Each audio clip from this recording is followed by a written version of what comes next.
All right, hey guys, all right, here we are, day two. We talked about yesterday, we looked at the VIN, figured out what this was, that it was a true 64.5. I mean, they were all badged as 65s, but we found out this thing was made June 10th. It was run down the line in Dearborn, at the Dearborn plant. They only made this car in 2 spots in the previous, previous to the 65 model. They made it in San Jose, California, and Dearborn, Michigan. This one was born at the House of Ford in Dearborn. So we got her tore down, and the guys got it washed off, or begin to wash it off. And what you need to take note of on the car is there's no rust. There's no rust anywhere on this car. I mean, you got just a little bit of surface rust, but the car is solid everywhere. And so we've looked the car over really well. There's a couple idiot, someone jacked up the car in the wrong spot right there and right there, and we'll straighten those out. But other than that, there's no floor pan damage. There's no strut wall damage, nothing wrong with this car. This car is really, I really wish this car was like a K code, you know? Because man, we'd put it back, it would be OG original. So, I mean, so we're gonna go ahead and make it original, except for the suspension. We're gonna put late model suspension here. We're gonna go ahead and convert this to a 4-link back here, get some extra room.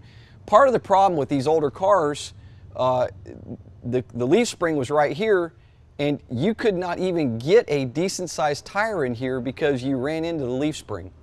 So we're going to go ahead and 4-link it, move it inside, and do coilovers, make it modern, do the same thing in the front, coilovers in the front, nice sway bar, disc brakes, really bring it to this century as far as suspension technology.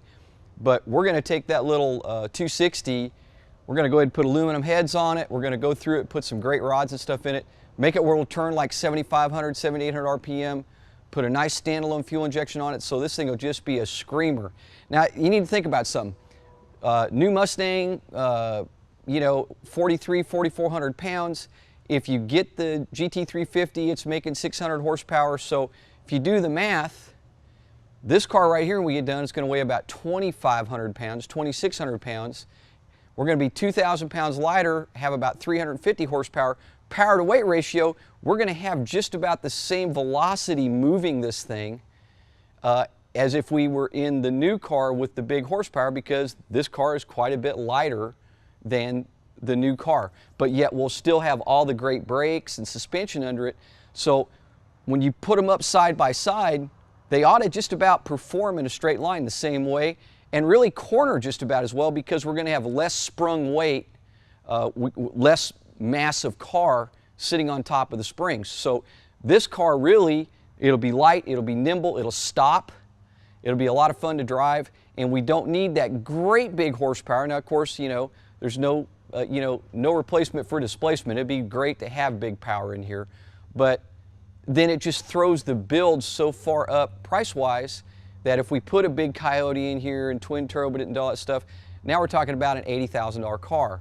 We want to get this car where the average guy could buy it, have a ball to drive it, and still be affordable and fun, and most of all, safe.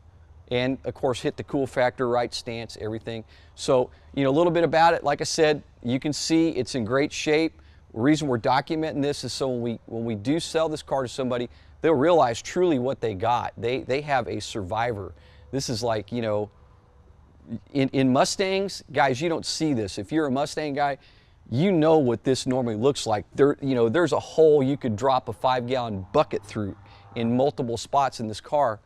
This car just doesn't have that. And that's what makes this a great little car. All we've got to do is, normally I would send this car out, it would be sandblasted and all kinds of stuff. I'm not going to do that because I'm going to do damage to it. It doesn't need it. We're going to clean it up, and we're going to go ahead and spray the bottom, spray the inside. It's got 2 little door dings in it and 1 little pressure dent in the roof. That's all the body damage it's got. I'm not beating this car up with a sandblaster. There's just no reason to do it. We're going to scuff it, shoot it, treat it, do everything we need to do. We're going to put a great candy apple paint on this thing, white the interior up, put a little GT350 stripe down the side in white, a great set of 17s on it, and this is going to be a fun car to drive. Can't wait for it to get done, and I can't wait to see who gets it. So help us pick a name for it, guys. By the way, the F100 is up for sale. We did pick a name for it. We called it the Felon. So it's the F100 Felon, and the reason we call it a Felon is if you drive it anywhere close to what it's capable of doing, it's going to be a crime in any jurisdiction you're in. So we appreciate you watching. Stay tuned.